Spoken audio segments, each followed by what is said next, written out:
Dulu memang bisnis tujuan BUMN kan dua ya.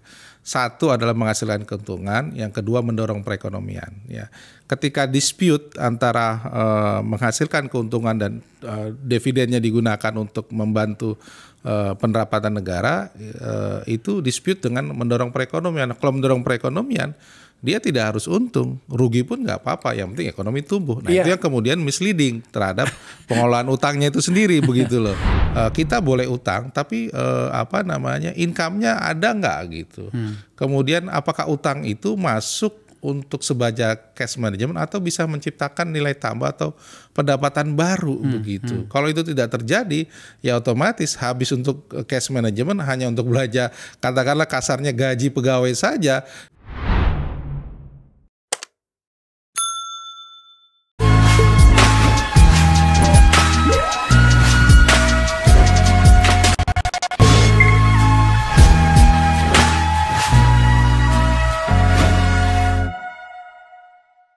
Lagi-lagi kami di sini memilih untuk membahas hal yang seharusnya dibahas oleh 3 orang yang sedang berkontestasi menjadi calon presiden. Ini adalah keputusan di sini di mana kemudian kami mencoba untuk in-depth ya dalam memahami problem. Tentu saja semua problem di negara ini layak untuk kita bahas. Tentu saja semuanya harus masuk ke skala prioritas. Meskipun saya pahami, di sini kami pahami bahwa begitu banyak problem.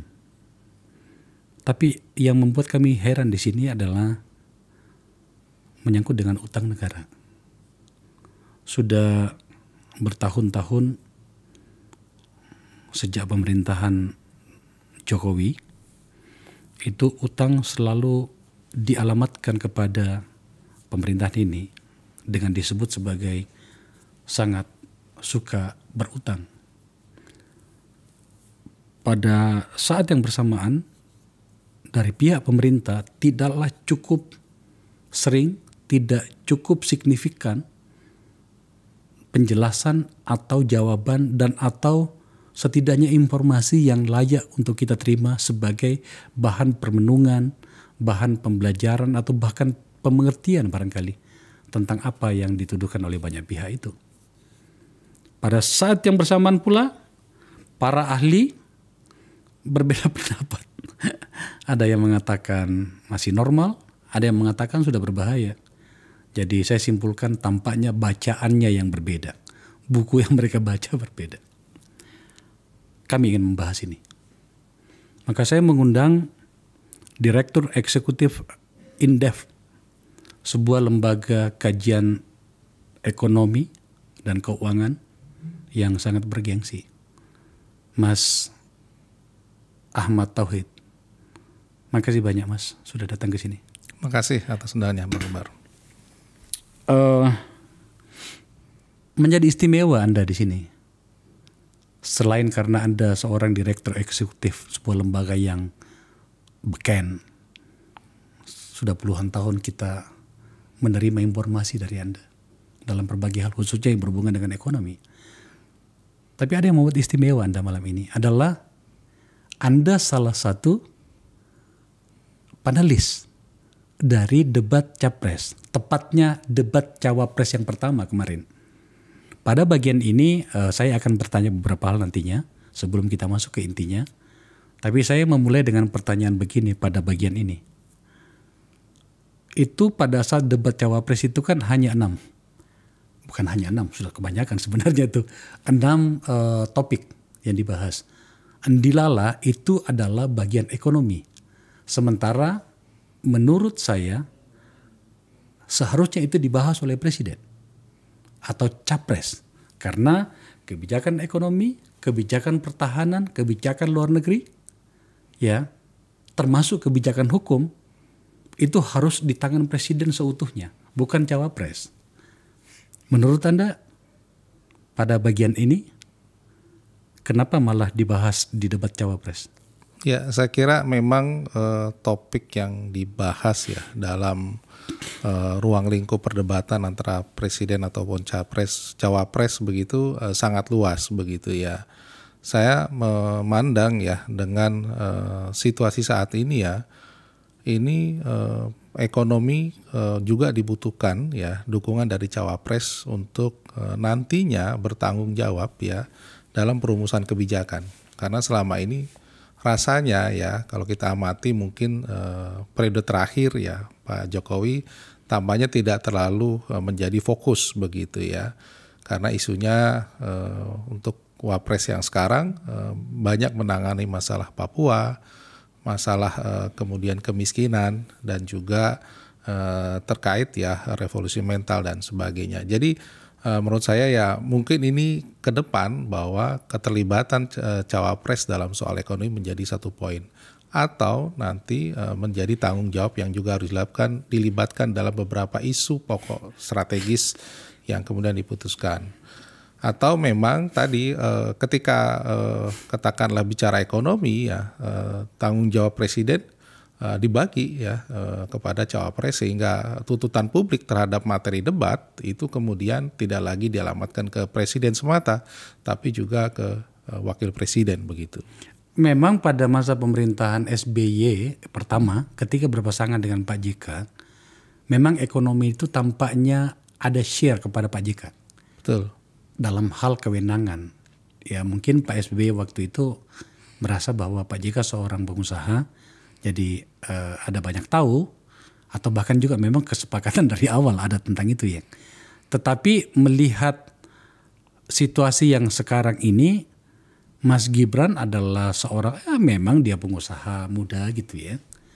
Tapi Anda yakin bahwa Mas Gibran sebagai cawapres, kalau misalnya ya, pasangan ini memenangkan pertarungan, itu berada pada posisi atau level mampu untuk membantu presiden untuk sebuah kebijakan dan atau keputusan yang berat bernama ekonomi? Menurut saya tidak semua, mungkin hanya sebagian kecil ya yang menjadi gagasan orisinal begitu dari Pak Mas Gibran begitu ya, tidak semua karena kalau saya lihat isu-isunya itu otoritasnya sebagian besar masih di tangan presiden begitu. Nah ini yang saya kira harus take over dan lead beberapa isu yang menjadi katakanlah wakil presiden begitu. Dan ini nanti portofolionya harus dimunculkan tentu saja dalam pembagian peran tadi begitu ya. Kalau semua rasanya sangat tidak mungkin ya. Ekonomi kan menyangkut tanggung jawab seluruh rakyat sebagai voters juga dan ini besar dan ini nggak bisa dipecahkan oleh seorang wakil presiden begitu. Mumpung kita membahas ini Mas. Sekalianlah kita tanya ya kepada Mas Tauhid. Anda kan panelis. Betul. Pasti dipilih ya oleh KPU disuratin gitu ya. Tapi bagaimana sih mekanismenya? Ini mumpung Mas. Kita mau bahas utang sebenarnya. Tapi mumpung kalau saya tidak memanfaatkan informasi ini. Pertanyaan itu gimana sih? Memang digodok oleh panelis ya? Iya. Kami pada saat dipilih itu kan di media juga sudah disampaikan bahwa akan dibahas 6 isu ya, mulai dari ekonomi kerakyatan ya, termasuk juga ada digitalisasi, UMKM dan sebagainya ya, sampai kemudian bicara isu-isu ekonomi lainnya. Jadi pembatasan 6 itu memang sudah dari awal dan saya kira itu sudah disampaikan ke publik ya. Dan dari 6 itu kita diminta ya secara independen dan objektif kita melakukan proses demokrasi di dalamnya untuk menentukan 18 pertanyaan begitu ya. Dari 18 pertanyaan itu masing-masing isu masing-masing 3 ya. Jadi kalau ada 6 berarti ada 18 isu dan itu dirumuskan pertanyaannya. Tentu masing-masing panelis telah membuat agenda-agenda isu apa sih yang menjadi penting bagi negara ini dan harus diselesaikan ya, mulai infrastruktur, mulai anggaran, termasuk juga bagaimana sektor usaha yang saya kira penting untuk dikedepankan gitu. Artinya ketika Anda diundang 6 kategori isu yang menjadi poin dari debat Kedua, ketika Anda menjadi penulis itu sudah ada barangnya. Ya, 6 itu sudah. Oleh Itu menjadi KPU ya? betul. 6 itu menjadi ruang lingkup kami. Iya, Betul. artinya Anda tidak dilibatkan atau ditanya kita mau bahas apa nih pada topik ini, itu sudah ditentukan. Pokoknya ekonomi kerakyatan, digitalisasi segala macam itu pokoknya didapat debat kedua. Ya, betul. Pada saat para cawapres berdebat. Betul. Yang kemudian memunculkan pertanyaan saya tadi, kenapa ekonomi dibahas oleh cawapres, tidakkah itu kebijakan presiden, kira-kira gitu. Saya tidak bisa mengejar Anda bagian itu karena memang sudah disiapin kan gitu ya. Tapi kemudian dari pertanyaan ini digodoklah oleh panelis menjadi tiga pertanyaan setiap topik. Betul. Kadang-kadang ada 6 topik, maka 6 kali 3 menjadi 18. Betul. Dalam debat itu kan ada 5 segmen. Betul. Pertanyaan ini hanya menempati 2 segmen ya kalau nggak salah ya. Ya, betul. Nah, jadi kalau 6 segmen, ada 2 segmen dari 5 segmen itu, berarti pertanyaan yang dibahas dari 18 itu hanya 6 kayaknya. 6. Jadi 6 ya? Masing-masing topik itu kan ada 3 pilihan. Memang dipilih secara acak begitu. Ya, pertama kelompoknya dulu, baru pertanyaan A, B atau C begitu. Itu kan disaksikan secara terbuka begitu ya. Nah, pilihan A, B, C itu tentu saja sudah ada penomoran dan itu memang ya soal-soal itu kemudian ya terpilih sesuai yang begitu. Anda bikin gitu ya. Betul. Ya. Betul. Saya tidak mau bertanya lebih jauh Mas, karena saya ada banyak pertanyaan yang ya saya sudah tahu jawabannya. Ya kami hanya menggodok kira-kira gini. Kita memasak atas bahan yang sudah disiapin. Ya. Kategori jenis masakan ya, cuma soal rasa, soal itu yang kita harus sampaikan ke publik. Iya. Oke. Ya. Mau apa lagi? Kita terima saja ya situasinya seperti itu. Meskipun banyak yang protes. Ya. Termasuk juga gugatan. Saya sering menulis loh di X ya, Twitter ya. Karena saya tidak rela teman-teman saya didudukkan sebagai penulis, disuruh duduk. Penulis sepengetahuan saya itu adalah memediasi pikiran publik dan disuarakan pada saat acara. Itu yang kita pahami kan? Iya. Ya, tapi kalau sudah begini ya sudahlah, kita terima saja lah kan. Ya, itu keputusan KPU, kita ngikutin kan. Oke, kita kembali ke topik kita menyangkut masalah utang, Mas. Saya sudah mengundang banyak orang di sini, termasuk Mas Didi. Ya. Prof. Didi Rahbini, pendiri Indef, tentang berapa sih utang kita sebenarnya. Ada banyak perdebatan. Ada yang mengatakan hanya 8.000. Iya memang, tapi itu utang pemerintah. Saya undang lagi teman yang lain, dalam hal ini anggota DPR Misbakun dan juga pengamat Mas Yanuar Rizky mengatakan utang swasta nggak dihitung.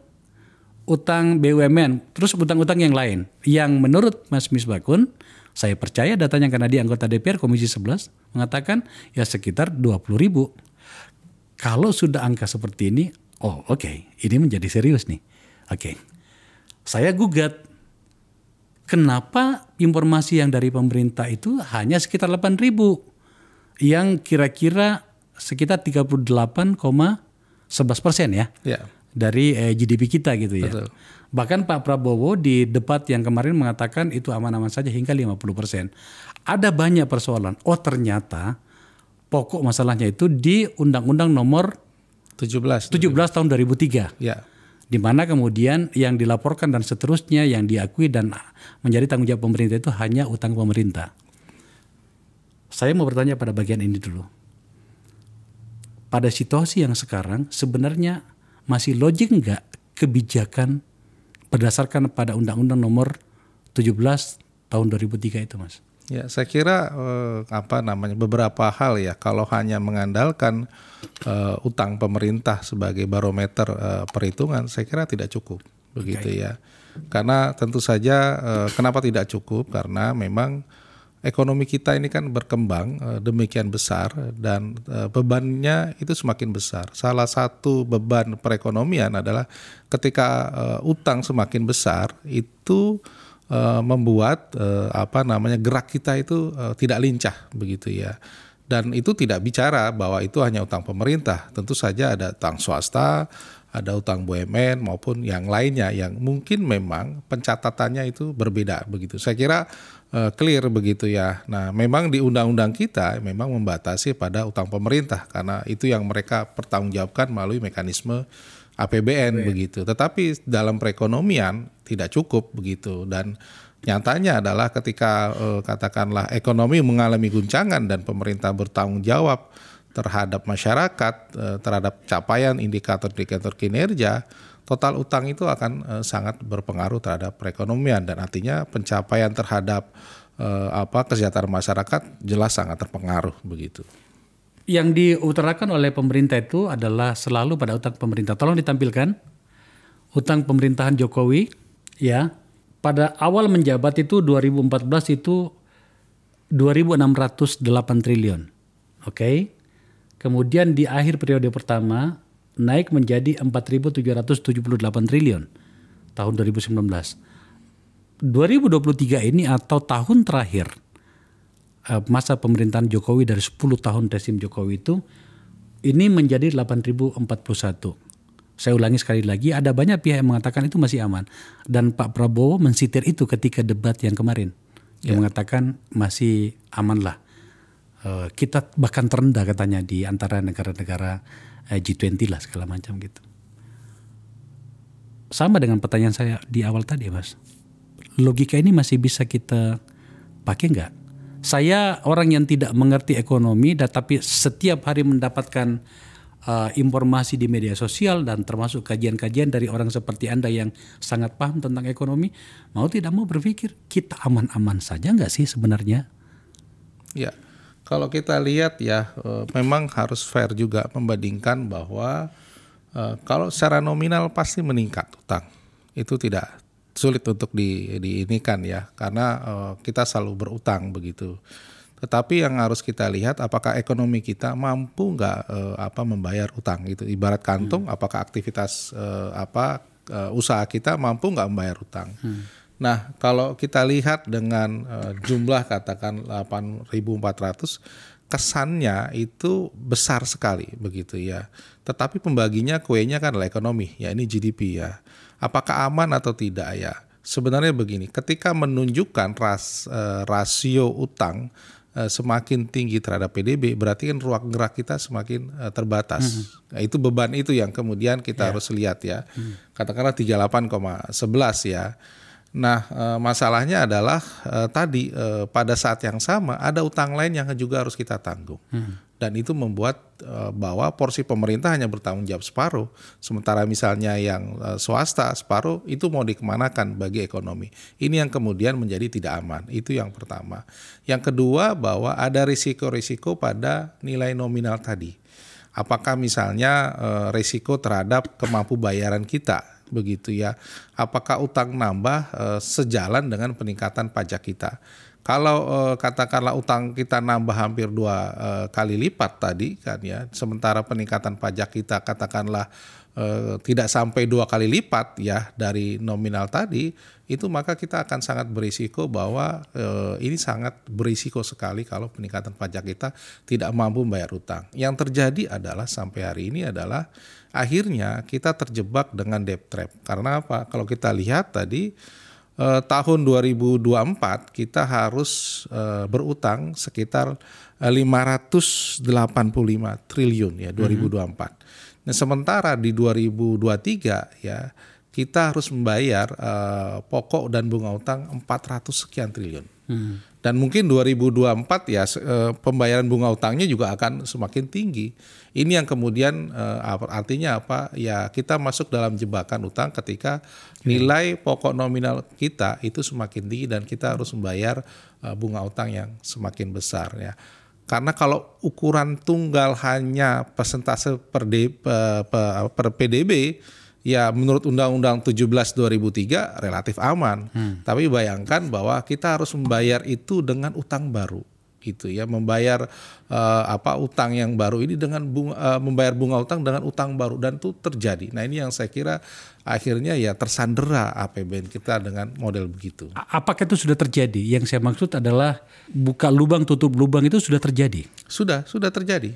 Sudah terjadi. Ini kan dengan rasio angka 484 ya di pokok bunga utang, dan katakanlah di 2023 ya kan kita utangnya lebih kecil, tapi 2024 kita naikin lagi batasnya hampir kalau kita lihat hampir GDP-nya hampir 2,6 ya, 2,6% GDP naik begitu. Nah ini yang saya kira akhirnya kita masuk dalam terjebak pada situasi tersebut. Nah apalagi kita tahu bahwa ada risiko lain nih kalau utang ya, risiko katakanlah suku bunga kita yang tinggi ya. Karena SBN kita harus membayar bunga utang yang tinggi 6-7%. Negara lain banyak lebih rendah dari itu gitu ya. Malaysia, Vietnam itu masih berada di bawah 5 begitu. Karena mereka yakin padahal gitu ya. Peringkat utang kita menggunakan katakanlah Moody dan sebagainya cukup baik, BBB itu. Nah, artinya apa? Ya korelasi antara katakanlah trust publik ya, trust masyarakat internasional untuk membeli surat bunga utang tinggi tapi tidak dibarengi dengan penurunan risiko bunga utang kita yang lebih mahal begitu. Yang apalagi ada yang apalagi yang lain juga. Ya, gitu. Itulah yang membuat swasta lebih tertarik berutang di luar. Betul. Karena kan tadi ya misalnya negara tetangga kita ya. Singapura berapa sekarang? Masih sekitar 3 sampai 4 jauh di bawah kita gitu ya. Dan itu apalagi kalau kita berutangnya ke Jepang ya di bawah 1% gitu kan. Nah, gitu kan. Jadi bahkan mereka menawarkan nggak ada begitu ya. Bahkan China malah orang suruh berutang kagak mau gitu kan. Jadi sulit gitu ya. Jadi inilah kita harusnya hati-hati dengan skenario bahwa kita terjebak dalam dengan realitas seperti itu. Maka kemudian boleh dong kita mulai mempertanyakan keputusan-keputusan pemerintah menyangkut dengan utang dan berbagai kebijakan lainnya. Layak kan Mas kita bertanya seperti itu? Iya, saya kira perlu ya. Saya kira memang pemerintah harus menjelaskan skenario ya jangka menang atau panjang. Saya kira memang ya ketika kemarin kita COVID nambah utang sulit dan itu dilakukan banyak negara. Dan saya setuju untuk memang rasio bunga utang itu harus turunkan ya. Tidak lagi lebih besar lagi ya, karena tadi kan sekarang kemarin 39 mendekati 40, sekarang 38. Sebenarnya trennya bagus ini ya. Tapi jangan lagi ditambah misalnya ke depan harus 50%.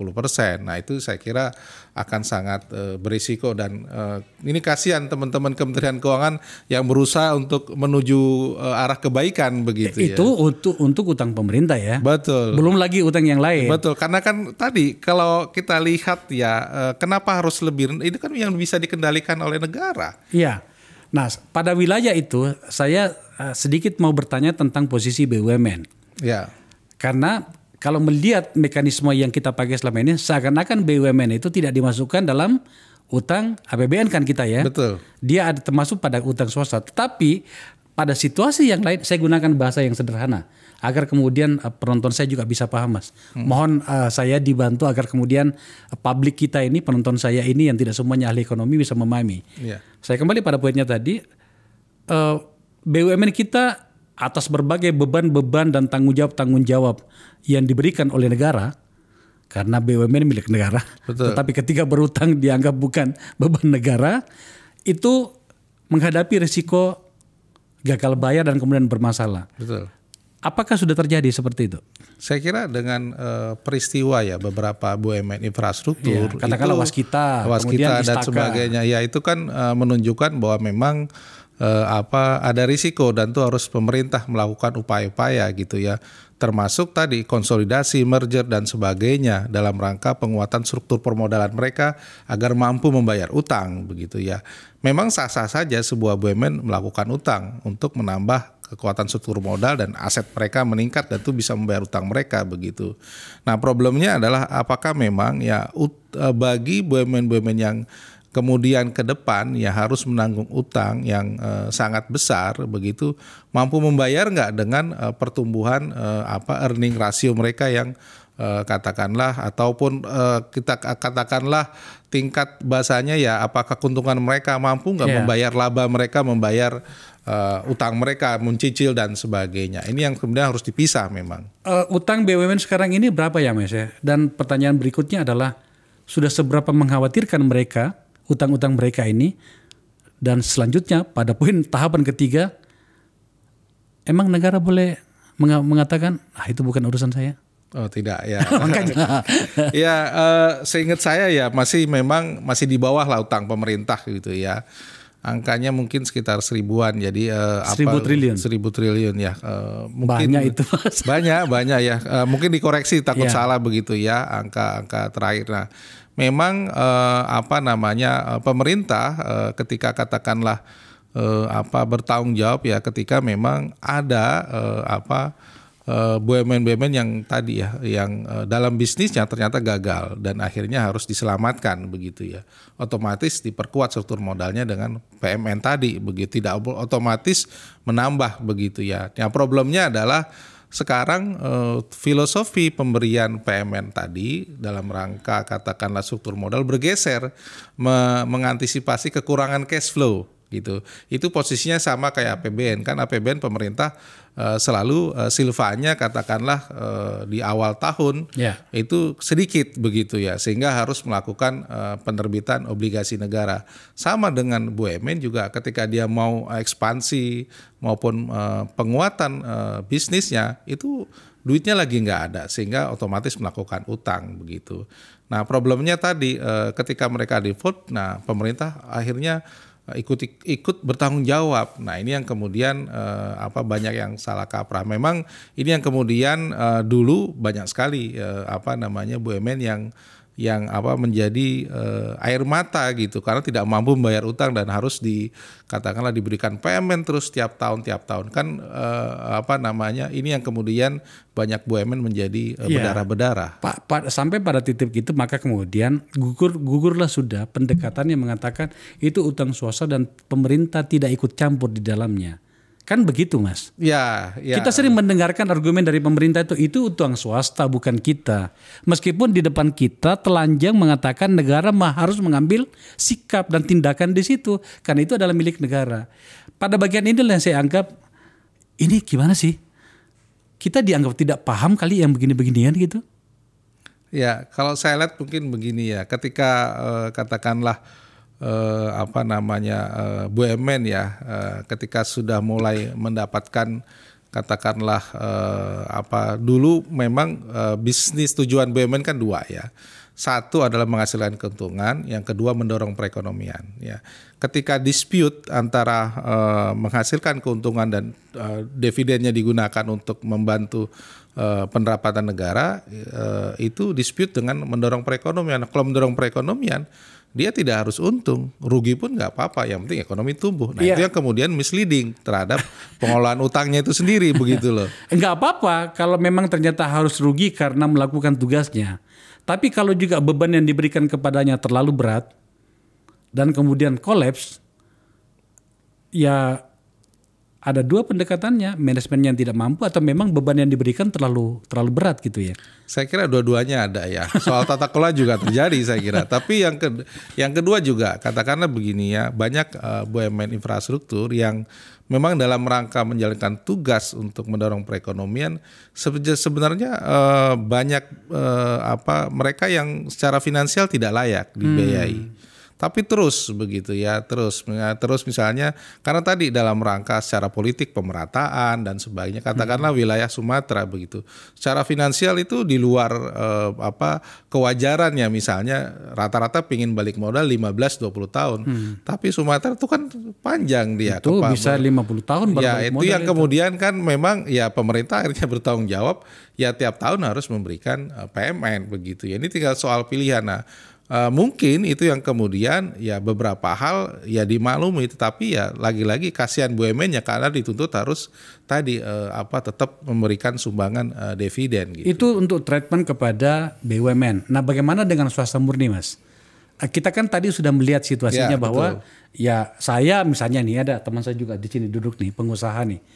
Ya kalau bunganya di luar lebih murah ngapain saya menyiksa diri di sini? 6-7% gitu kan, di sana di luar cuma 3, bahkan ada yang di bawah 1 misalnya seperti itu. Pada situasi seperti ini harusnya seperti apa sih? Memang bukan pemerintah yang membayar, kecuali ada sesuatu yang sangat besar di mana kemudian pemerintah harus menerapkan lagi kayak BLB dulu kan? Tapi mudah-mudahan tidak. Tapi pada situasi yang semi normal seperti itu, Apa yang harus dilakukan oleh pemerintah agar kemudian setidaknya dalam hal pencitraan dan posisi kita di Moody itu tidak hancur banget gitu? Ya, saya kira begini. Yang pertama tentu saja ya kontrol ya, monitoringnya itu harus dilakukan, dan itu kan sudah dilakukan oleh Kementerian Keuangan atau mungkin juga dengan Bank Indonesia ya, karena akan mempengaruhi neraca pembayaran kita begitu ya. Swasta, pemerintah tetap dimonitor begitu.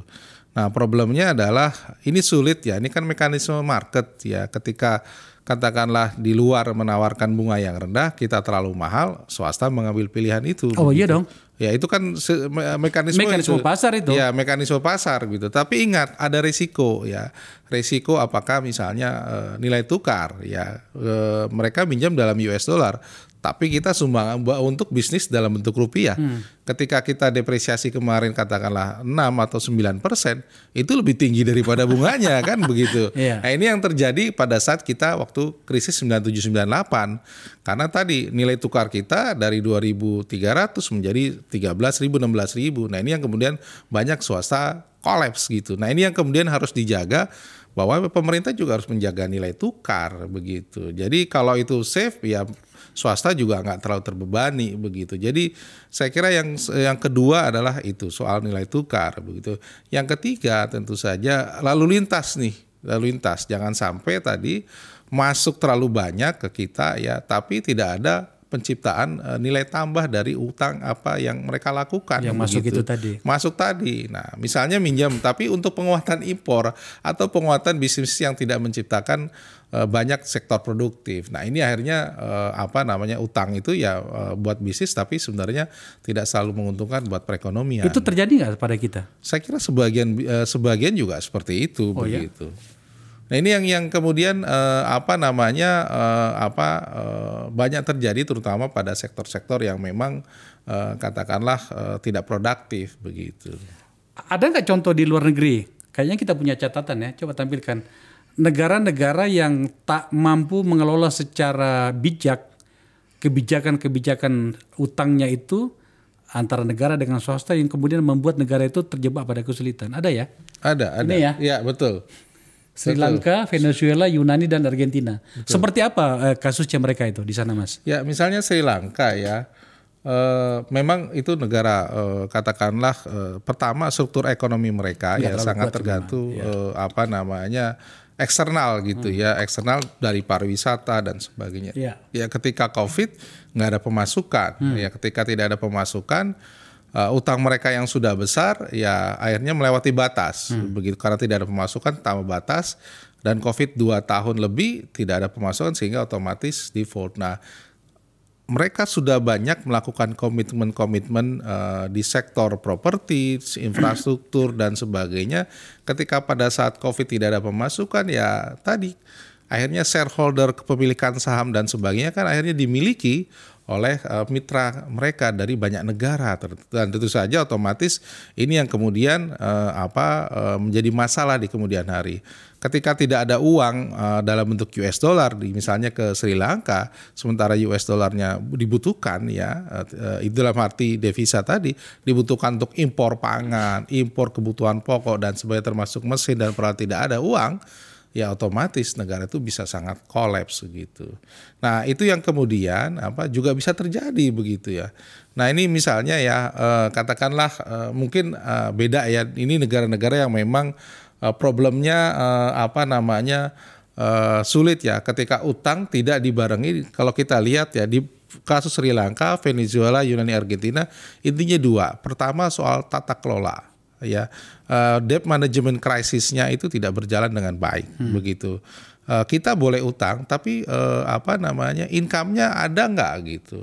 Kemudian apakah utang itu masuk untuk sebagai cash management atau bisa menciptakan nilai tambah atau pendapatan baru begitu. Kalau itu tidak terjadi ya otomatis habis untuk cash management, hanya untuk belanja katakanlah kasarnya gaji pegawai saja, nggak ada tercipta pendapatan ya otomatis problemnya di situ begitu. Tapi pada situasi yang hampir sama kan kita juga tadi kita bahas tadi, kita sudah mulai berutang untuk membayar utang. Betul. Apa bedanya?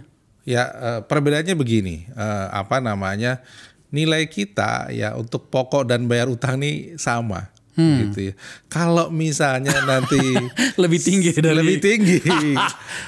dari pokok dan bunga utangnya dari yang selesai kita aja gitu. Ini masih agak positif, selisihnya masih 50-100 triliun. Tapi nanti kita bayar pokok bunga utang lebih besar ya, sementara ini tidak ada yang bisa dimampu untuk bayarnya, ya itu yang sangat berbahaya. Itu yang terjadi di negara-negara ini begitu. Saya itu selalu ingin membaca dan mendengar argumen dari para capres ini berapa pertumbuhan ekonomi yang akan mereka targetkan atau capai atau kejar ketika berkuasa atau memimpin. Dari banyak pihak, mungkin juga dari Indef ya, saya dengar bahwa aman-aman saja sih kalau kita dengan posisi utang yang sekarang, aman-aman saja kalau kita berada pada pertumbuhan ekonomi minimal 6, 7, 7,5 paling bagus gitu ya. Kalau di bawah itu berisiko loh. Nah sekarang kita kan cuma sekitar 5, sekian ya. 5,1 kan. Iya, betul. Berarti sebenarnya kita berisiko dengan pertumbuhan seperti itu saja. Dengan sebesar utang seperti ini saja. Menurut Anda, dari 3 calon presiden ini, dari berbagai pernyataan-pernyataan mereka, mana yang lebih realistis dalam programnya, Mas Tauhid, hingga kemudian kita bisa mengatakan bahwa oh ya, orang ini bisa tampaknya paham masalah dan bisa atau memiliki rencana untuk menyelesaikan problem soal utang ini. Ya, ini kalau kita bandingkan ya, saya belum lihat ininya, tapi saya dokumen yang saya pelajari ya. Kita bicara dokumen ya. Pembatasan defisit fiskal itu hanya di paslon 1 begitu ya. Mas Anies ya. Paslon 2 tidak disebutkan ya. Paslon 3 disebutkan pengelolaan tata kelola yang baik begitu ya. Jadi perbedaannya di situ. Kalau soal bicara utangnya begitu ya. Kalau target pertumbuhan tentu saja berbeda-beda ya, karena asumsinya berbeda gitu ya. Ada yang 5,5 sampai 6,5, ada yang 7 dan 7 begitu, itu akan berbeda begitu. Jadi kalau kita gariskan ya, sebenarnya ketika katakanlah ada pembatasan ya, katakanlah ada yang menuju sampai 30% di 2029, secara teori bagus begitu. Teoritis bagus. Ya. Tetapi nanti dia mengalami hambatan untuk ekspansi fiskal ketika dia ingin dorong pertumbuhan ekonomi di atas 5,5%. Pasti kesulitan. Ya, karena berimbang. Karena tax rasionya ya juga tidak terlalu tinggi ditargetkan. Risikonya begitu. Ya, sementara memang pilihannya paslon 2 adalah dia tidak kunci defisit fiskalnya karena target pertumbuhannya ingin 7%. Karena tadi sumber utangnya dia besarkan. Gitu. Karena dia tahu kalau saya hanya mengandalkan dari penerimaan pajak nggak cukup untuk mendorong pertumbuhan ya, untuk belanjanya tentu otomatis ya yang bisa dikelola adalah dari utangnya, makanya dia tidak batasi karena ini sangat sensitif begitu. Jadi menurut saya ya plus minusnya ada di tiga-tiganya begitu ya. Ini yang saya kira, saya nggak bicara program detailnya tapi soal fiskalnya tadi. Kita baca data saja. Betul. Kita baca dokumen. Mas, dalam perkembangannya problem sudah muncul nih.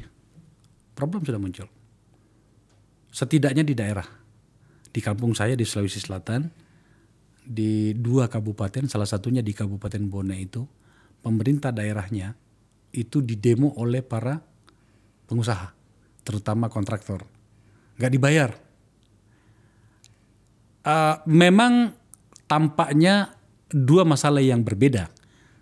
2 masalah yang tidak berkaitan antara utang negara dengan kondisi di bawah. Karena berarti kan di daerah itu ya itu tergantung bagaimana kecerdasan pemerintah daerahnya mengelola anggarannya yang memang sudah terbatas. Tapi kan ujung-ujungnya nantinya tetap ke APBN kan.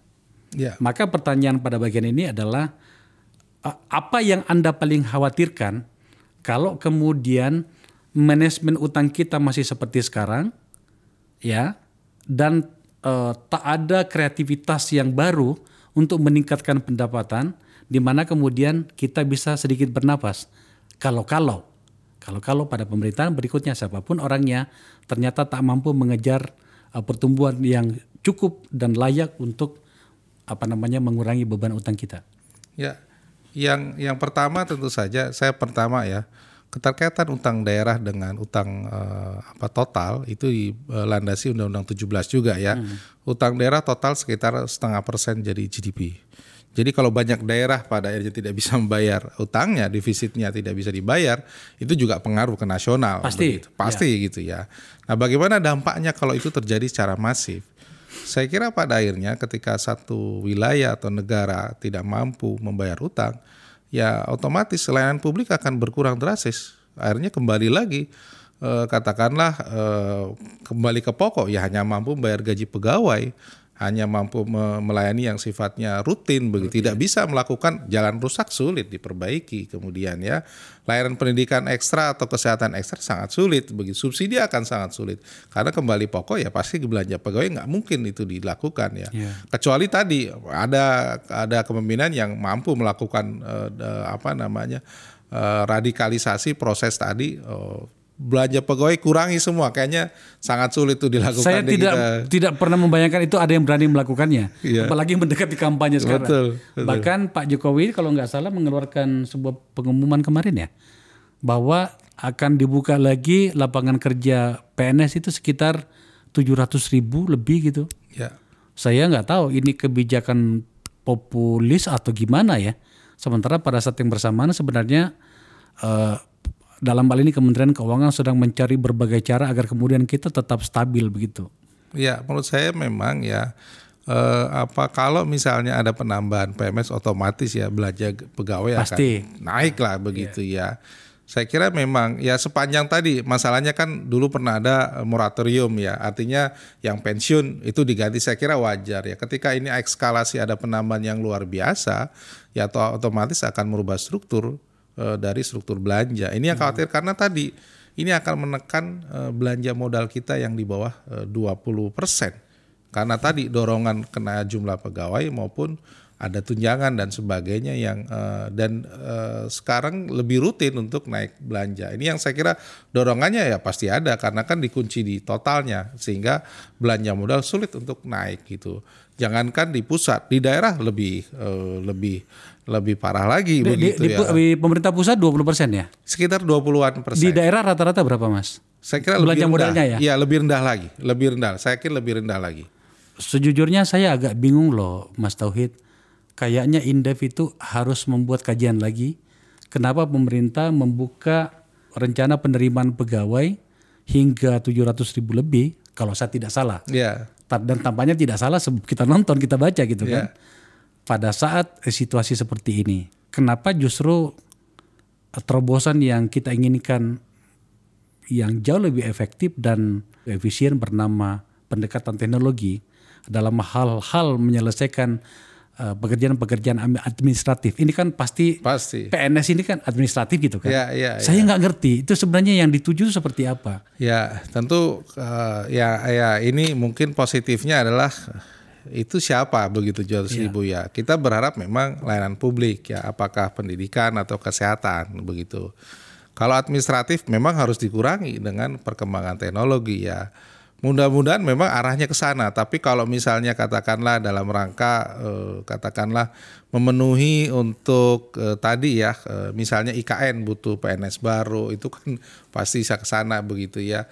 Kemudian ada yang lain maka itu menjadi kontraproduktif begitu ya, bahwa penambahan jumlah besar-besaran ini pada saat masa sekarang padahal ini banyak sekali mungkin prioritas nasional yang masih belum selesai. Dan ini butuh final touch pada masa Pak Jokowi yang seharusnya bisa lebih baik lagi begitu. Itu dia. Makanya saya mau lebih mengulik bagian itu Mas. Pada akhirnya kita bertanya sebenarnya kebijakan Pak Jokowi ini yang dalam bahasa publik atau media begitu antusias untuk berutang ini kita pahami sampai pada tahapan mana? Satu, sudah dijawab oleh begitu banyak orang bahwa ini untuk infrastruktur. Kita berterima kasih untuk itu. Tidak boleh tidak, kita harus mengakui itu. Tetapi pada wilayah tertentu itu juga akhirnya menimbulkan risiko. Ya. Bagaimana kita harus menyikapi Mas sebagai publik ya? Agar kemudian masuk pada pertanyaan berikutnya, ini tidak menjadi beban kita di masa depan. di mana kemudian kita berisiko secara sebangsa ini berisiko untuk itu. Ya. Pertanyaan ini terdengar seperti terlalu didramatisir, tetapi mau tidak mau kita harus menanyakannya sekarang. Ya, ya. Saya melihat begini, memang utang itu kan seperti pisau bermata dua gitu ya. Dibutuhkan ketika memang nilai tambah atau manfaatnya jauh lebih besar daripada katakanlah cost-nya atau biayanya begitu ya. Ketika katakanlah cost-nya terlalu besar ya daripada manfaatnya, dia akan sangat berisiko. Ya, sebenarnya misalnya begini. Ketika katakanlah saya bisa utang tapi ekonomi saya bisa lebih tinggi. Gitu ya. Nambah utang 8.000 triliun, tapi apakah memang pertumbuhan ekonomi saya bisa lebih tinggi dari 5%, 6% dan sebagainya. Itu good gitu. Tapi kalau misalnya katakanlah ekonomi kita ternyata stabil 5% tapi utang tambah besar, berarti ada problem nih. Utang kita belum diletakkan pada tempatnya.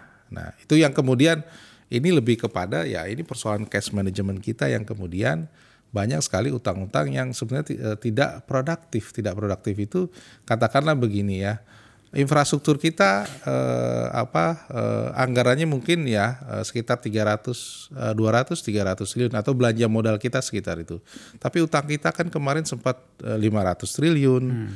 600 triliun, berarti kan ada yang tidak diperuntukkan untuk sektor yang memang memiliki nilai tambah. Nah, itu yang saya kira amat disayangkan begitu ya. Karena kan ada beban tadi, bunga dan sebagainya yang bukan hanya negara yang tanggung tapi masyarakat begitu. Saya revisi tadi bahwa ternyata Jokowi yang membuka lowongan kerja itu untuk CPNS ya ternyata bukan 700.000 sekian, ternyata 2,3 juta nih. Wah, ini sangat besar ya. Ya, menurut CNN Indonesia, kami hanya mengutip apa yang disampaikan oleh media. Wah, ternyata berarti kan problem kita menjadi lebih besar. Ya. Mas, kita mendekati akhir dari diskusi kita. Sudah terjadi, utang sudah banyak. Kita akan baik-baik saja apabila banyak hal yang harus kita lakukan. Ya kan, mengejar pertumbuhan segala macam gitu ya. Akan ada pemerintahan yang baru. Ya. Oke. Dalam catatan Anda, kira-kira pada pemerintahan berikutnya, apa skala prioritas yang harus dilakukan, siapapun dia, agar kemudian ini teratasi? Kita tadi sudah membahas bahwa ya tidak ada jalan kecuali tingkatkan pertumbuhan. Ya. Oke. Tapi pada hal yang lain, apalagi yang harus kita kritisi, Mas, menyangkut soal ini? Ya, saya kira begini ya, ketika uang kita terbatas ya, kita kan harus memilih begitu ya. Katakanlah ketika infrastruktur dianggap cukup, harusnya sudah beralih bagaimana infrastruktur itu bisa memberikan manfaat ke ekonomi gitu ya. Dan ini yang kurang begitu ya. Infrastruktur kita bangun ya dengan utang begitu ya. Tapi aktivitas ekonominya kurang. Nah, itu yang kemudian diarahkan ya. Misalnya tadi ketika katakanlah di Sumatera gitu, contoh kasusnya ya bagaimana industri itu bisa pindah ke sana sehingga aktivitas tumbuh di sana begitu ya. Ketika katakanlah Kalimantan dibangun begitu, aktivitas ekonomi itu dibangun. Nah, itu yang kurang. Jadi pendanaan kita untuk aktivitas ekonomi masih relatif sedikit begitu. Nah, ini yang saya kira perlu tambah sehingga ketika sumbernya katakanlah dari utang, maka ya nilai tambahnya harus manfaat dari uang tersebut benar-benar optimal begitu. Tidak semua infrastruktur itu bisa memberikan manfaat ekonomi kalau misalnya tidak ada aktivitas yang lebih tinggi, bahkan bisa mangkrak apabila memang tidak berkelanjutan atau memang tidak disertai dengan planning yang baik, karena banyak yang bagus dananya dari pusat, daerahnya tidak menyambut, swastanya tidak menyambut. Nah, itu nggak ada ekonominya di situ, otomatis anggaran besar tapi manfaat ekonominya kurang begitu.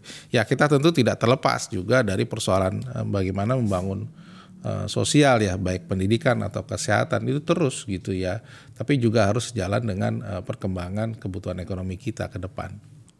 Pilihan Pak Jokowi untuk konsentrasi dan fokus pada infrastruktur dengan risiko seperti ini, kemudian tidak cukup signifikan informasi dari pemerintah, terutama dari Kementerian Keuangan untuk membuka kepada kita tentang risiko-risiko yang kita hadapi itu layak gak kita terima sebagai sebuah realitas dan kita katakan bahwa ya gak apa-apa.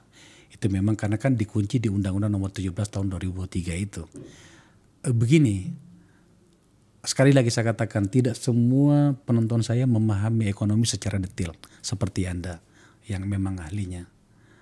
Mereka hanya mengatakan bahwa utang banyak. Dijawab mengatakan baik-baik saja. Pada tingkat pembahasan ada yang berbeda pada tingkat orang-orang ahli seperti Anda. Ada yang mengatakan aman-aman saja, mengatakan berisiko. Kita masyarakat ini, para kambing-kambing ini gitu kan, mau tidak mau akan berdampak nantinya ketika kemudian identifikasinya tidak terlalu jelas. Atau apalagi kalau ada yang disembunyikan. Menurut Anda, pemerintah sudah jujur nggak sih menjelaskan semuanya kepada kita menyangkut risiko-risiko ini? Saya kira kalau kita lihat informasi ya, secara garis besar ya, beberapa informasi sudah terbuka. Tetapi menyangkut resiko-resiko belum sepenuhnya bisa dibuka ke publik begitu ya. Ini yang kemudian memang menjadi perhatian kepada tadi bahwa ketika pemerintah berutang ada risiko yang kemudian dihadapi oleh masyarakat begitu ya. Ini saya kira memang harus terus diperjuangkan begitu ya. Pemerintah memang berusaha untuk menuju situ, tapi mungkin masih beberapa kurang lah begitu. Sampai kemudian misalnya kondisi baik-baik saja ini harusnya ya tidak lagi keluar gitu. Utang adalah utang yang memang kalau misalnya beban buat ekonominya jauh lebih berat, maka ya katakan ini sangat berisiko begitu.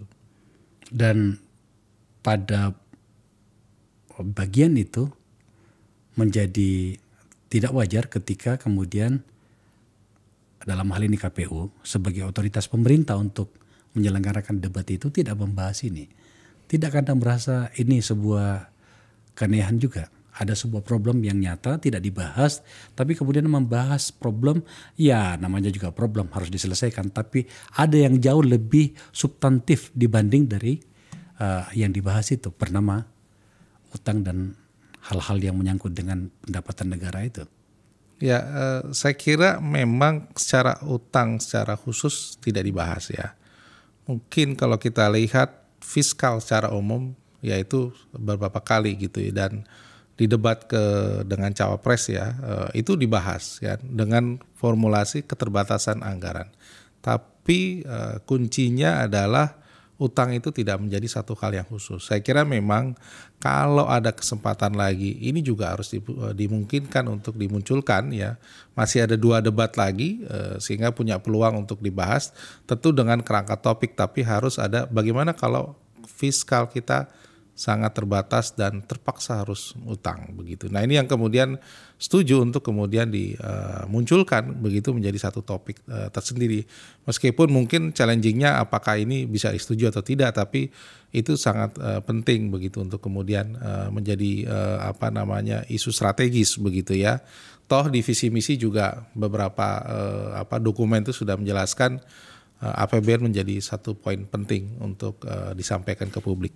Hal yang menjadi situasinya menjadi lebih rumit lagi adalah dari catatan kami, catatan Anda juga saya yakin, Pak Jokowi terlalu fokus pada pertumbuhan ekonominya tapi tidak terlalu memperhatikan dan atau sedikit menempatkannya pada nomor kesekian hal-hal yang seharusnya menjadi penguat dari pertumbuhan ekonomi itu. Apa yang saya maksud adalah bagaimana kepastian hukum dan seterusnya. Dari banyak catatan para ahli mengatakan pertumbuhan ekonomi satu hal, tetapi ketika tak ada kepastian hukum itu akan menjadi masalah. Sebab akan berbanding lurus dengan bagaimana pertumbuhan ekonomi mau dicapai dan seterusnya dan seterusnya. Anda sepakat soal itu? Ya, saya sepakat ya. Kepastian hukum sangat penting bagi dunia usaha ya. Ketika regulasi berubah atau tidak ada yang menjadi acuan ya dalam jangka waktu yang relatif lama atau seringkali berubah, maka ini akan mempengaruhi keputusan investasi. Ya kalau regulasi berubah, kan cost-nya nambah, biayanya besar dan sebagainya. Ketika tidak bisa diperhitungkan, ya ini akan mempengaruhi keputusan investasi, dan tentu saja investasi kan menjadi salah satu sumber untuk pertumbuhan ekonomi begitu. Ya. Nah, ini yang kemudian memang saya kira ini juga pernah disampaikan ya dalam momentum-momentum debat ya dengan antara paslon dengan para pelaku usaha ya, bukan hanya besar ya tapi kecil menengah. Ketika kepastian hukum kemudian dirubah, ada perubahan yang sangat mendasar dan tidak ada memberikan jaminan sebuah sektor usaha bisa berkembang cukup mapan dan stabil begitu. Mas Tauhid, terima kasih ya. Saya yang bukan ekonom harus berkenyit agak sering untuk menggiring diskusi kita agar ini bisa dipahami oleh banyak hal. Kami di sini sedang mencoba memediasi pikiran publik atau tepatnya barangkali kekhawatiran publik atas berbagai informasi yang berkembang tentang besaran utang kita yang katanya sudah masuk pada wilayah berisiko. Dengan kemampuan kami yang terbatas di sini menyangkut soal ini, kami sedang mencoba untuk memediasi itu, dan harapan yang lebih jauh lagi seperti dengan Anda tadi katakan, kita berharap pada debat yang masih tersisa, masih ada 2, setidaknya ada pembahasan, dan atau kalau bisa pada ruang-ruang yang lainnya pemerintah menjelaskannya lebih banyak lagi, dan kemudian para calon presiden berbicara lebih banyak lagi agar kemudian kita paham, oh ya kita mau dibawa ke sini, termasuk juga dalam hal bagaimana penyelesaian dan atau kebijakan menyangkut utang negara itu. Sekali lagi makasih Mas. Terima kasih atas kesempatan yang diberikan untuk bisa berdiskusi. Iya. Pemirsa, itu bukan basis utama kajian dan atau pembahasan Akbar Faisal Unsensor. Tapi ketika Anda berbicara tentang politik, maka Anda harus berbicara tentang variannya juga. Setidaknya dalam 2 hal, ekonomi dan hukum. Begitulah ruang politik kita bekerja. Kami hanya mencoba untuk memediasi pikiran-pikiran Anda semuanya di forum ini dengan tamu-tamu yang kami undang. Terima kasih telah menyaksikan acara ini.